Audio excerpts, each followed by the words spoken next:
বিশ্বের বিভিন্ন অঞ্চলে সংঘাত বা যুদ্ধ শুরু হলেই শুধু সামরিক পরিস্থিতি বদলায় না, বদলে যায় অর্থনীতির ধরনও। ধ্বংস, অস্থিরতা আর অনিশ্চয়তার মাঝেই তৈরি হয় নতুন ধরনের কাজের চাহিদা, যাকে অনেক বিশ্লেষক যুদ্ধ অর্থনীতি বলে থাকেন।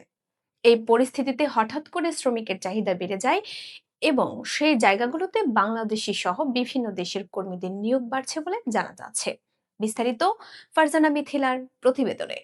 যুদ্ধ বা সংঘাতের সময় শ্রম বাজারে বড় পরিবর্তন আসে। স্থানীয় শ্রমিকদের অনেকেই নিরাপত্তাজনিত কারণে কাজ করতে পারেন না। কেউ কেউ এলাকা ছেড়ে চলে যান, ফলে বিদেশি শ্রমিকদের উপর নির্ভরতা বেড়ে যায়। এই চাহিদা সাধারণত তিনটি খাতে বেশি দেখা যায়: নির্মাণ ও পুনর্গঠন কাজ, লজিস্টিক্স ও সরবরাহ ব্যবস্থা এবং দৈনন্দিন সাপোর্ট সার্ভিস। যুদ্ধের কারণে ক্ষতিগ্রস্ত রাস্তা, ব্রিজ, ভবন, বিদ্যুৎ ও পানি ব্যবস্থা ঠিক করতে দ্রুত কাজ শুরু হয়। এই সময় কম সময়ের মধ্যে বেশি শ্রমিক দরকার হয়। বর্তমানে ইরাকে কিছু এলাকায় পুনর্গঠন প্রকল্পে বিদেশি শ্রমিক নেওয়া হচ্ছে বলে বিভিন্ন শ্রমবাজার সূত্র জানিয়েছে।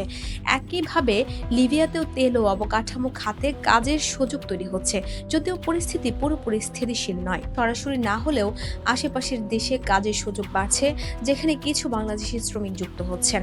সবচেয়ে আলোচিত পরিস্থিতি হলো ইউক্রেন সংক্রান্ত অঞ্চল।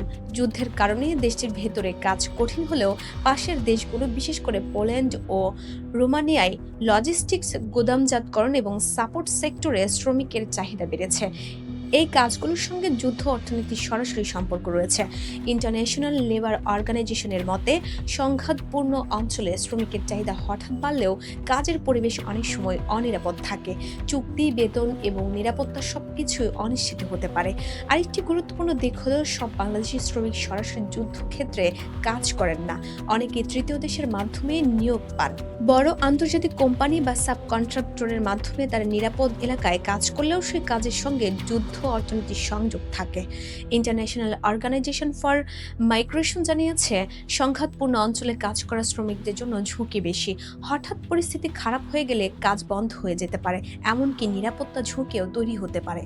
বাংলাদেশি শ্রমিকদের ক্ষেত্রে কিছু নির্দিষ্ট ট্রেন্ড দেখা যাচ্ছে: মধ্যপ্রাচ্যে নির্মাণ ও সাপোর্ট সার্ভিসে কাজ, আফ্রিকার কিছু দেশে ট্রেডিং ও ফিল্ড সাপোর্ট এবং ইউরোপের আশপাশে লজিস্টিক খাতে কাজ। এই তিন জায়গায় অংশগ্রহণ বাড়ছে।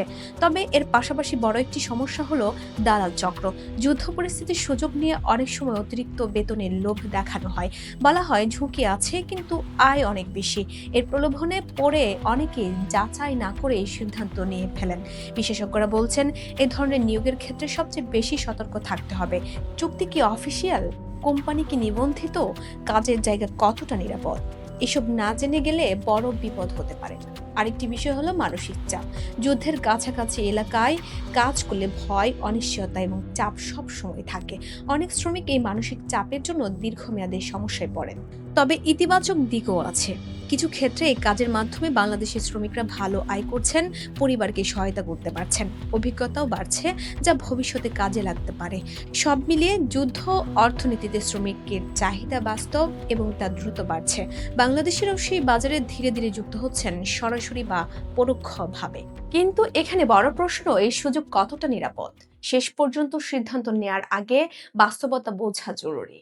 কারণ যুদ্ধের অর্থনীতি যেমন দ্রুত আয় এনে দিতে পারে, তেমনি মুহূর্তে সবকিছু অনিশ্চিত করে দিতে পারে। Voice of Bangla, international desk.